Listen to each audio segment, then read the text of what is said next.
We may as well get started. It's time to rock and roll. Get this party started. So this is building resilience, thriving amid adversity. To begin with, a lot of our adversity comes from stress. So I'm going to give you a little stress test. I'm just going to show you a picture of two dolphins. All right. So you look at the two dolphins. If you see any differences, you're obviously feeling a little stressed. If you don't see any differences, then you're happy, relaxed, everything is good. Here we go. So I'm glad to see Peter and Taylor with their cameras on. Please leave your cameras on. I learned last session that I really, just like we need somebody to teach, right? And so thank you, Peter and Taylor. Obviously, some of us are in really rough shape if we're not seeing two dolphins. I love the student who says, I don't see a difference, right? And then there's always that concrete sequential student who's going like, what? What? You don't see a difference? Well, perspective is something that we're going to talk a lot about today. And I'm asking you this question: is stress good or bad? I know your answer. I know what you said, even though you're on mute. You said it's both, didn't you? Even in your head or in real or out loud. It is both good and bad. Well, if stress is both good and bad, what is good about stress? Let's hear what you have to say in the chat box. Write down. I've got the chat box open, and I can see. Write down what is good about stress. Oh, let's do this. There we go. Lots of motivation. Love it. Keeps me on the ball, keeps us safe. That's true. Gets us out of bed. It does. Gets us doing things. Yeah. Helps us meet deadlines, keeps us alert. It really helps us know our limits, doesn't it? It stretches us, but you know what? When it gets too much, we go, hold it. That is my limit.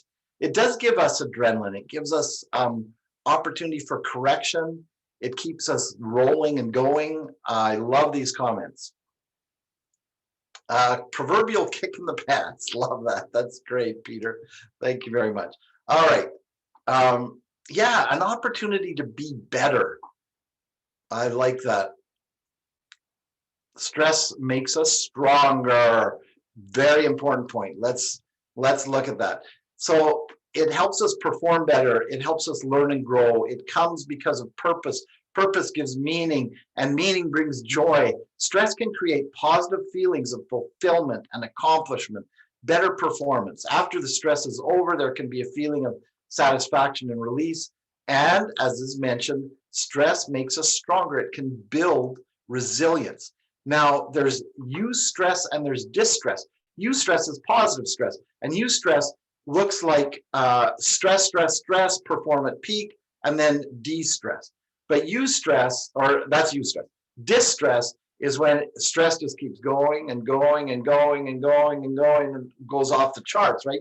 And so it starts to affect us even physically when we're overwhelmed, right? So I've talked about eustress and distress. Perspective is the most important key here. And as we speak about resilience, it's all about perspective. Is the glass half full or is it half empty? Now, let me give you a third perspective. Maybe some of you know the third perspective, but I had a student from a third world country, and she said, you're lucky to even have a glass. Isn't that interesting? We are lucky to even have a glass. So there's a third perspective, a perspective of gratitude, actually. But we need, I hope through this session, I can encourage you to look through different lenses at some of the adversity and challenges that you face. Let's start with one of my favorites, Sean Aker. Let's see what he has to say about this.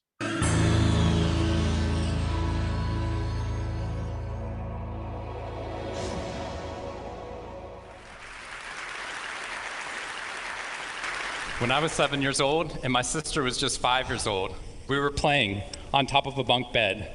I was 2 years older than my sister at the time. I mean, I'm 2 years older than her now, but at the time that meant she had to do everything that I wanted to do, and I wanted to play war. So we were up on top of our bunk beds, and on one side of the bunk bed I had put out all my G.I. Joe soldiers and weaponry, and on the other side were all my sister's Milos and ponies and ready for a cavalry charge. There are differing accounts of what actually happened that afternoon, but since my sister is not here with us today, let me tell you the true story. Which is my sister is a little bit on the clumsy side, and somehow, without any help or push from her older brother at all, suddenly Amy disappeared off of the top of the bunk bed and landed with us crash on the floor. And I nervously peered over the side of the bed to see what had befallen my fallen sister, and saw that she had landed painfully on her hands and knees on all fours on the ground. I was nervous because my parents had charged me with making sure that my sister and I played as safely and as quietly as possible. And seeing as how I had accidentally broken Amy's arm just 1 week before,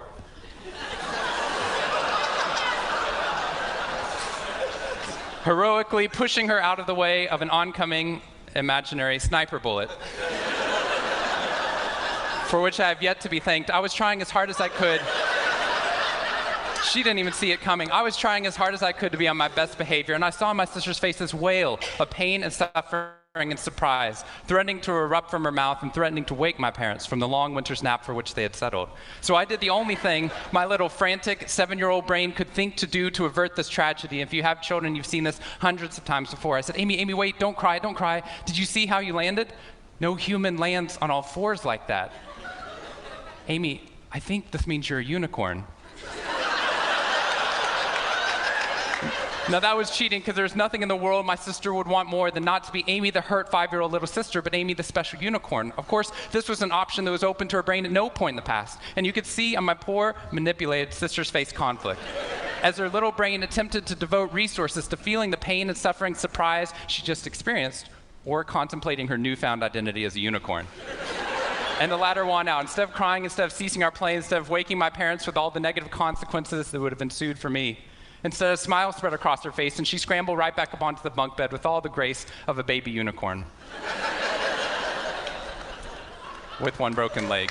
What we stumbled across at this tender age of just 5 and 7, we had no idea at the time, was something that was going to be at the vanguard of a scientific revolution occurring 2 decades later in the way that we look at the human brain. What we had stumbled across is something called positive psychology, which is the reason that I'm here today and the reason that I wake up every morning.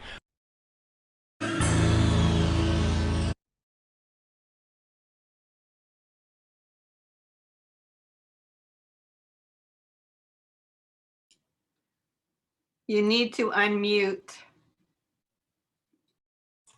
He goes on to say that 90% of our long-term happiness is predicted not by our external world, but by the way our brain processes the world. So this perspective is so critical.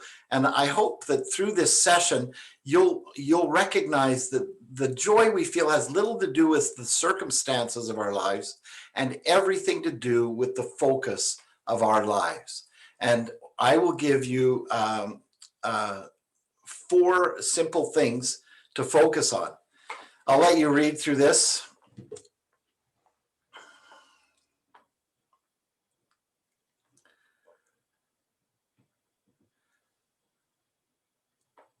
Now, if you don't know Dead Poets Society, you have to watch Dead Poets Society to see Robin Williams in action as this teacher. It's absolutely what I think I do. I even had my students call me, "Oh, Captain, my Captain," for a while there. So, yeah, just there's different perspectives, isn't there? Lots of different perspectives. Resilience is the power to readily recover from adversity and challenge.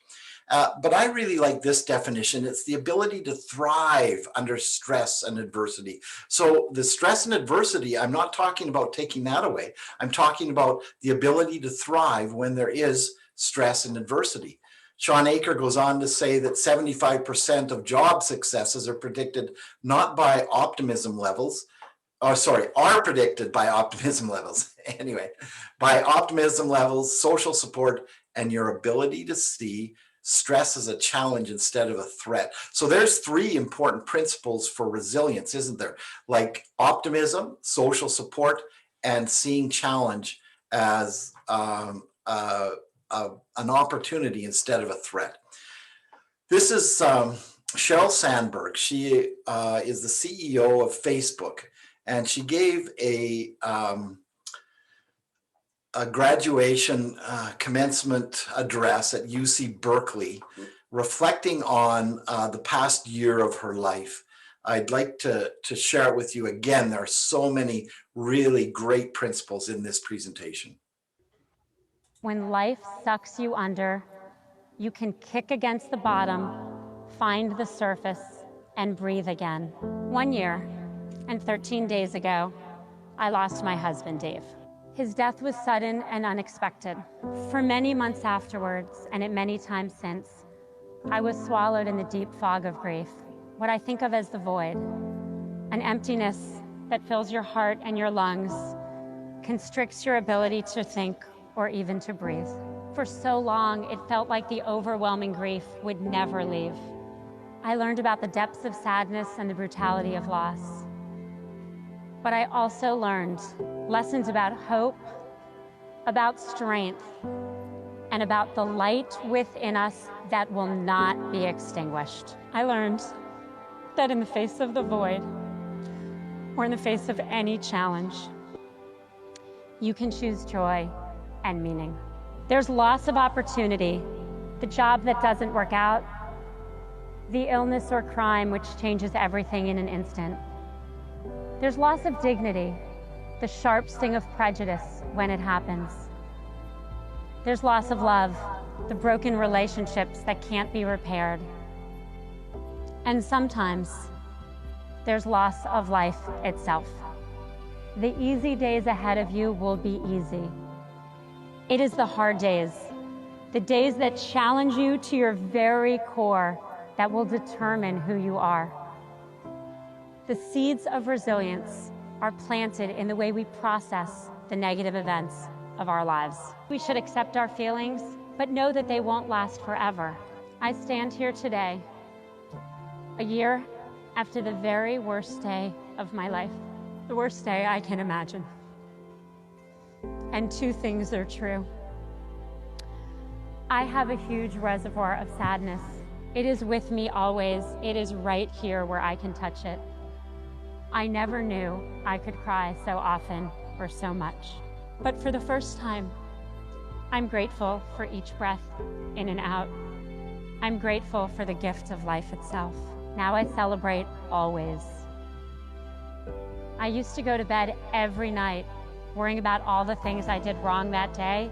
Now I go to bed trying to focus on that day's moments of joy. Finding gratitude and appreciation is key to resilience. People who take the time to list the things they're grateful for are healthier and happier. My New Year's resolution this year is to, before I go to bed, write down 3 moments of joy. And this really simple practice has changed my life, because no matter what happens each day, I go to bed thinking of something cheerful. Try it. Deep within you is the ability to learn and grow. You are not born with a fixed amount of resilience. It's a muscle. You can build it up and then draw on it when you need it. And in that process, you figure out who you really are, and you just might become the very best version of yourself. Isn't that wonderful? I wish we had time to put you in breakout rooms and just talk about what she had to say, because she had so much to say. And one of the things that I want to focus on is that resilience is a muscle that we can build up. And if resilience is a muscle that we can build, how do we do that? How do we do it? How do we help our students do it? I think you know some of the answers. So let's put some answers in the chat box. What are some ways to build resilience in ourselves and in our students?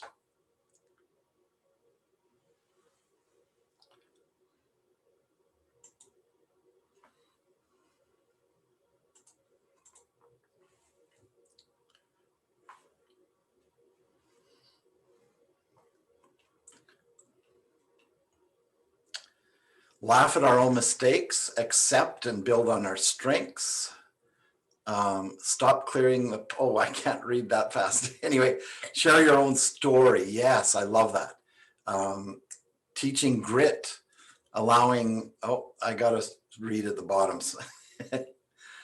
Experiencing challenges and then overcoming them, allowing students to solve their own problems and to figure out how to solve their own problems.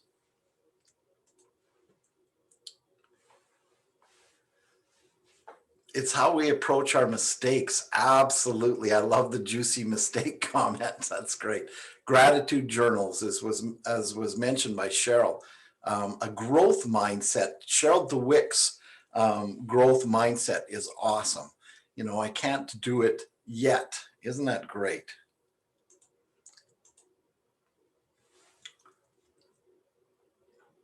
Making a place for gratitude in our classrooms. Isn't that a wonderful idea? All right, so let's go with these four things that I mentioned earlier. What is my answer to this question?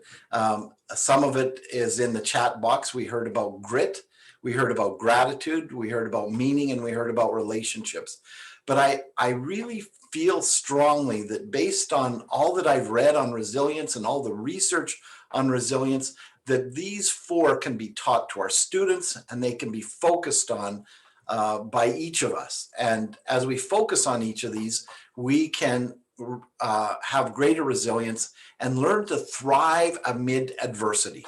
So what are each of the four of these and how do we put them into our lives? Let's talk about that for a minute. First of all, grit. What is grit? The ability to persevere, self-regulate, or delay gratification.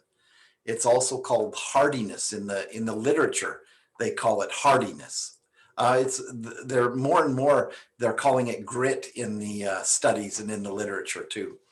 I like to just call it stick-to-itiveness, right? It's that ability to persevere and to fall down and get back up. A really great example of grit is learning to ride a unicycle. So when I was 17 years old, I learned to ride this bad boy, and it took a month and it hurt. It hurt a lot. And after a while I learned either I can hurt learning to ride this or the unicycle can hurt, because what happened was I would try to save the unicycle. I forgot, once I stopped trying to save the unicycle and just trying to save myself every time I fell, then it didn't hurt so much. But it took getting up. It took doing it over and over again. We know that it takes grit to get through our school year, doesn't it? That by the time we can even think about summer. Isn't it wonderful? Here it is, February, and we can think June is coming. I'm halfway through. June is coming. More than halfway through. June is coming. Anyway, as I say, it's like this isn't me, but it could be me. You know, falling down over and over and over again. I'm not going to show you proof that I can ride. We'll just skip that part, but you'll have to believe me that I can ride. All right. I was severely burned. My face, arms, and legs with second-degree burns that had little spots of third-degree burn, and that was a very, very difficult time. It took me out of the classroom and put me in the hospital, and it was very hard. But it passed. It passed like a kidney stone, but it passed, right?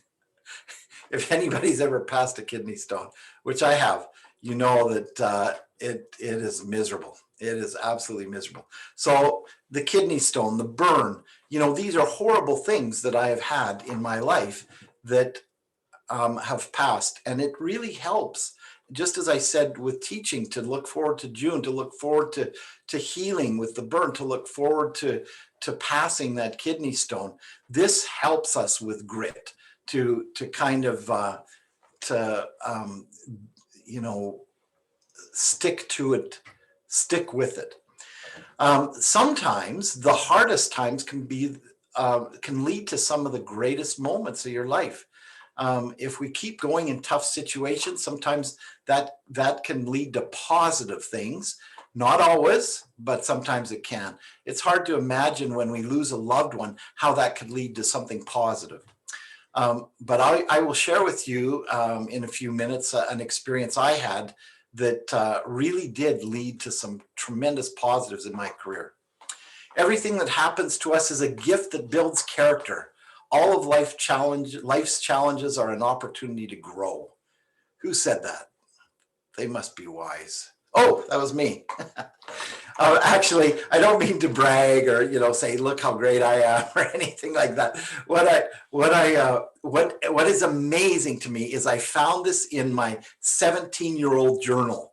About the same time that I learned to ride that unicycle, I learned this principle.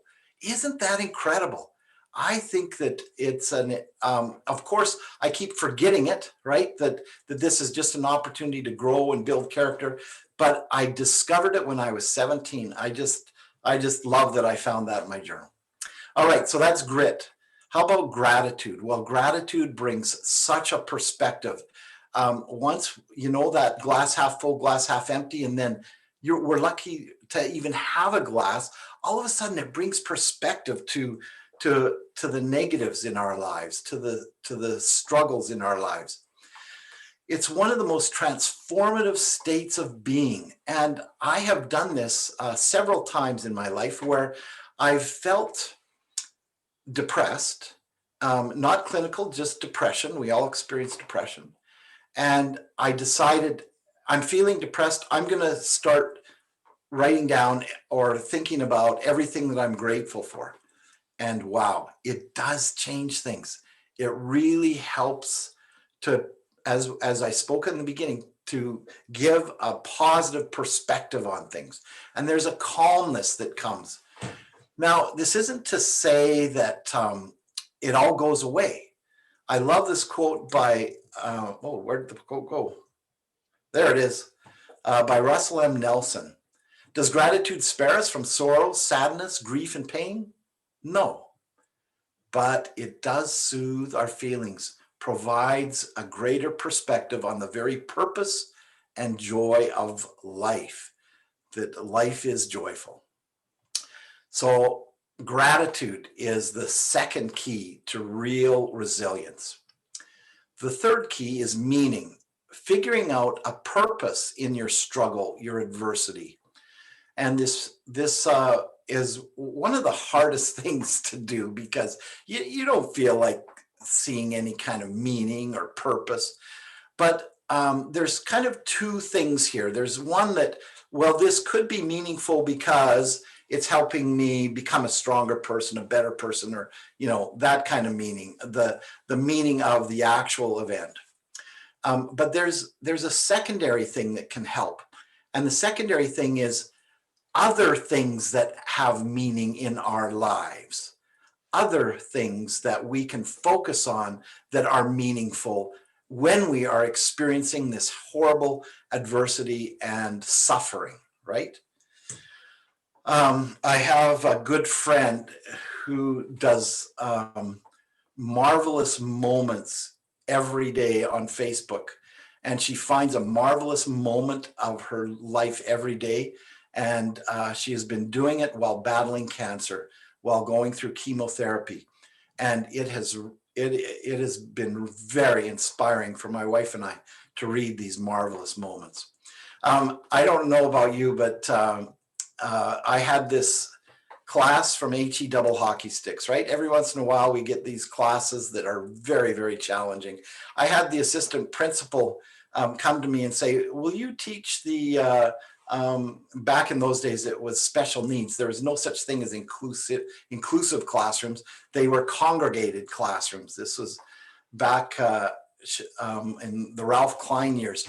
And she talked me into it. She said, you know what? You'll only have 15 students. There are no behavior problems. They're all just cognitive disabilities or learning disabilities. we have another congregated class for behavior problems. We call that our behavior class. And you'll only have 15. Well, the 15 students really sold me. I'm like, I just did a master's degree in counseling. I don't really know about students with disabilities. And she said, oh, but you've done so well with that math 14 class, you know. Anyway, she said, and maybe we can get you into counseling. Never happened. Anyway, so all these little carrots that she kept dangling. And the big one for me was 15 students where I could really help them individually. Well, I show up in the fall and there are 34 students on my list. And I went running to her. I said, what's going on? You said 15 or 16. She said, oh, I forgot to tell you, the behavior teacher had a nervous breakdown over the summer. She just lost it. And so we just combined the classes. I'm like, do they all have IPPs? Yeah, every single one of them. Well, there's a couple of ADHD kids that don't have IPPs, like whatever. And then I'm like, well, how many educational assistants come with these 34 students with IPPs? Oh, we can't afford it. It's Klein's cutbacks. You know, we couldn't even afford to hire someone to replace the behavior teacher, let alone afford to hire an educational assistant. Well, you can tell just from that story how difficult that was. As soon as I put my head down to help an individual, which is what they really needed, a fire would break out. I mean, figuratively and literally. I had 2 fires that year. One kid lit the other kid on fire, another fire in the trash bin one time. Anyway, so it was horrific. It was really difficult. Well, while I'm going through that the most challenging year of my career, of my 30 years with Edmonton Public Schools, it was so challenging. And while I'm going through it, an uncle of mine said, you should read Man's Search for Meaning. I hope you've read Man's Search for Meaning by Viktor Frankl. He was in a German concentration camp. And wow, what an incredible story.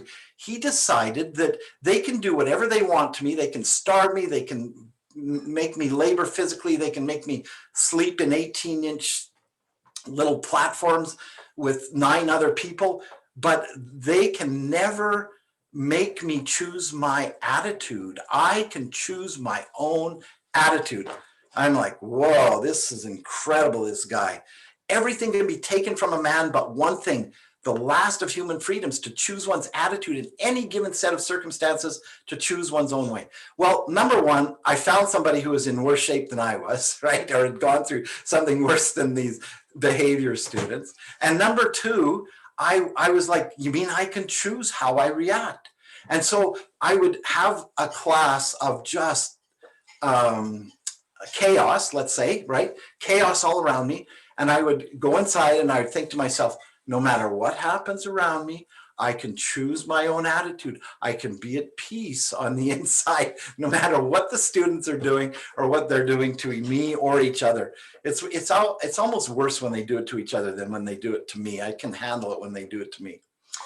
So suffering ceases to be suffering at the moment it finds meaning. And so what Viktor Frankl did to find meaning is he started writing a book in his head and on toilet paper. So the book is this Man's Search for Meaning, but more importantly, it was logotherapy. He developed this therapy called logotherapy. He was a psychiatrist. And they had burned his book that he was working on. And so he was working, that was his purpose, that was his meaning. And another meaning was to live to see his wife. And so with those as his focus, he could choose his attitude, and he decided to do that. Well, if he can do it, we can do it. And I started thinking, well, I don't know anything about students with disabilities. I better learn some things. So I started reading, going to teachers' convention sessions, going to professional development, trying to figure these students who had disabilities, to figure out what their disabilities were, what would help them. And this was a nameless school. I can't tell you because of this horrific situation, but I will tell you the name of the school that I got a job at afterwards. After 3 years of this, I was offered a job as a counselor and a department head at a school called L.Y. Cairns School in Edmonton. L.Y. Cairns School has 500 students, ages 12 to 18. Every single one of them has a cognitive disability. Still exists today. Talk about a congregated site. So I went to that school, and I would not have gotten that job. I would not have known what to do had I not gone through HE double hockey sticks with these students, right? So there was meaning, and it's easier to see it in retrospect, isn't it? And I would encourage you to look on the suffering that you have gone through in your past. You know, a pregnancy is suffering, there's no doubt, but what joy to have that child. I just was blessed with a new grandson 5 days ago, born in Calgary. His name is Scooter Perry Bateman. I have to share the name just because Scooter is such a crazy name. Anyway, so to live is to suffer, to survive is to find some meaning in that suffering. And it can be meaning in the suffering itself, or just as Viktor Frankl found meaning in trying to stay alive to see his wife again. Unfortunately, his wife was killed, but he didn't know that. It gave him meaning. So I would encourage you to consider what is important in your life. What is meaningful? What might be a purpose in your suffering? I'm just going to time you for 60 seconds to think about these things. Maybe even write them down if you wish.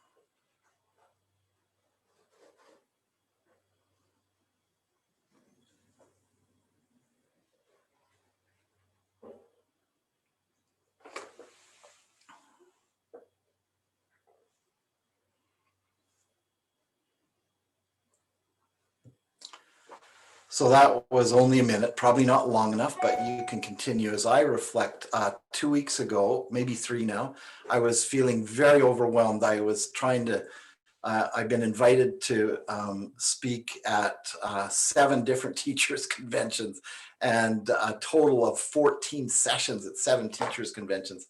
And I was trying to get them all ready. And I was also involved with trying to mark some of the work from my classes at Concordia University, and I was feeling very overwhelmed, and I was very down. And Sunday came along, and I got a little reprieve from everything, and I started reflecting, and I realized that this is good stuff, that I get to speak at teachers' conventions, that I get to share some of the things that I have learned, that I get to help these students at Concordia University, that these are things that I should have joy in. And all of a sudden, ever since that Sunday, I've still been overwhelmed. There's still been almost more on my plate than should be on my plate, but it has really been helpful to put it in perspective, because it is meaningful work. What you do as a teacher is so meaningful. You can receive a lot of joy in what you do. Do you ever have one of those students, who come up to you in the mall? Hi, you remember me? And you're like, well, yeah, sure. What was your name?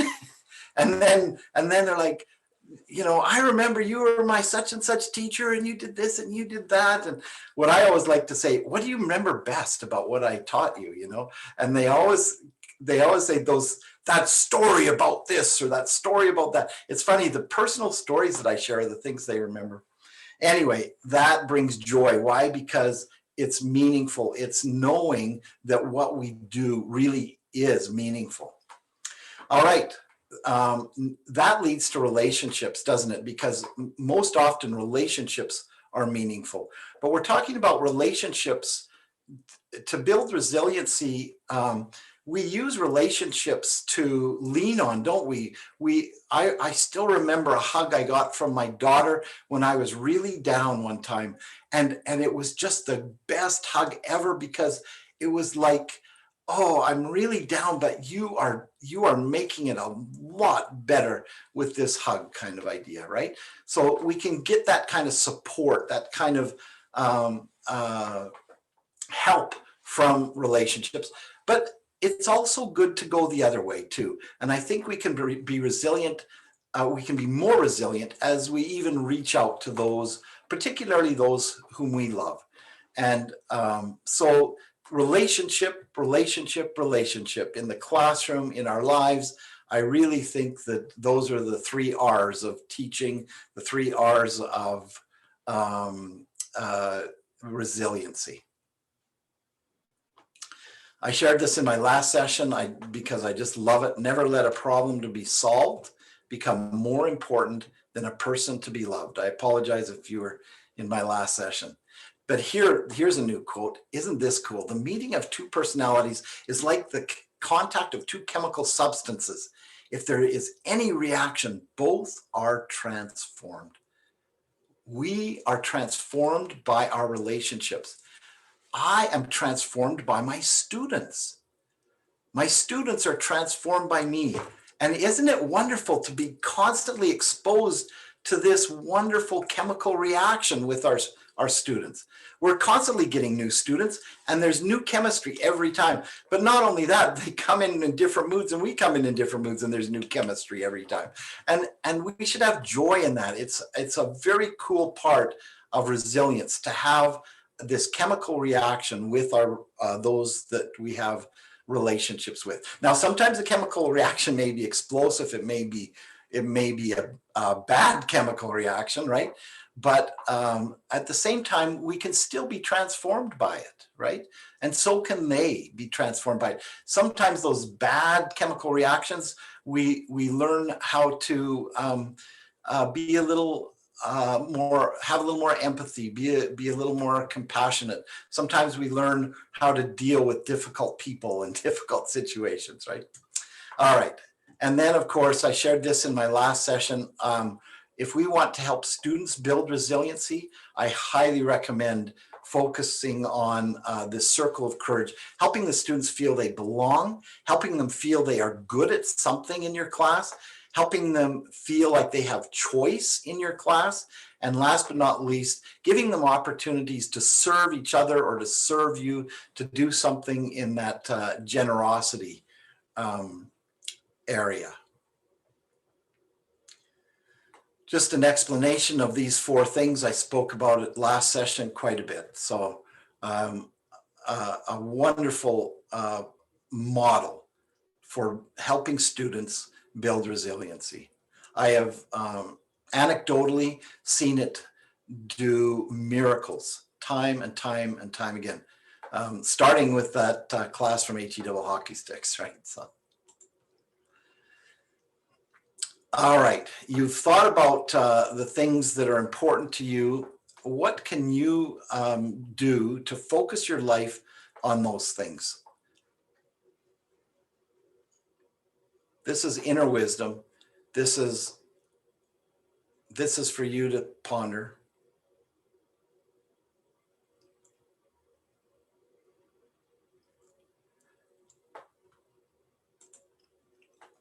I hope you said, you know what, I can focus on gratitude, meaning, and relationships. These are real keys to resilience. Gratitude, meaning, and relationships are things that we have a lot of control over. Grit, it just kind of comes, you know, as we focus on getting back up again, and just, you know, the hardiness of holding on, so to speak. And some of you may feel like you're just holding on. I'll never forget my first year as a teacher.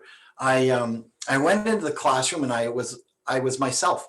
I was enthusiastic. I had fun with the students. And sometime around Halloween, they started walking all over me. You know, like they started like taking advantage of me. and I couldn't really just be myself. And at Christmas time, I said to my wife, I don't want to teach. Teaching's not for me. This is too hard. I can't be myself. They just take advantage of me. And I had an opportunity to have all new classes at the end of January. And so I'm like, they are not taking advantage of me. I am going to have, my father called it an air of, what did he call it? Gravity, an air of gravity. You know, I'm not going to smile till May. I'm going to have total control over my classes, over my classroom. And I did. And then I got to June and I said to my wife, I want to be a marriage counselor. I don't want to be a teacher. She's like, we've only been married a year. What are you talking about being a marriage counselor? I'm like, well, something, just not a teacher. Because I wasn't myself that second semester. I wasn't free to just have fun and enjoy. It was really hard that first year of teaching. It was constant work, constant preparation, constant marking, all new courses, and not fun. So my wife wouldn't let me, not that she wouldn't let me, but she used some really great logic. She said, well, sweetie, if you teach one more year, you can have your Alberta permanent certificate. And then you can leave teaching and come back to it whenever you want. I'm like, oh, that makes too much sense. Alberta permanent certificate. Okay, one more year. I can still remember that very first day in the staff room. I don't usually have anxiety, but I had anxiety. I had this like panic attack almost. This certainly it was a fight or flight adrenaline rush in the staff meeting. There weren't even kids around. I was just in the staff meeting in the school after summer. But that second year turned out really, really well. I found that if I focused not on the entire class, but on individual students, and if I kind of put my thumb on the students that needed my thumb on them, and I let the students that I knew could get away with some things, I could be myself and I could be fun and enthusiastic, and they did not walk all over me. And I've had a wonderful 34 years since then. Although there was that 1 year from hell that I mentioned, right? All right. Well, thank you so much for being part of this session on resilience. If you want to contact me or need any information about my other sessions, dannybateman.com is my website. And I'm happy to share if anyone wants to contact me through my website. Thank you, everyone. Have a great convention. Enjoy. Thank you very much.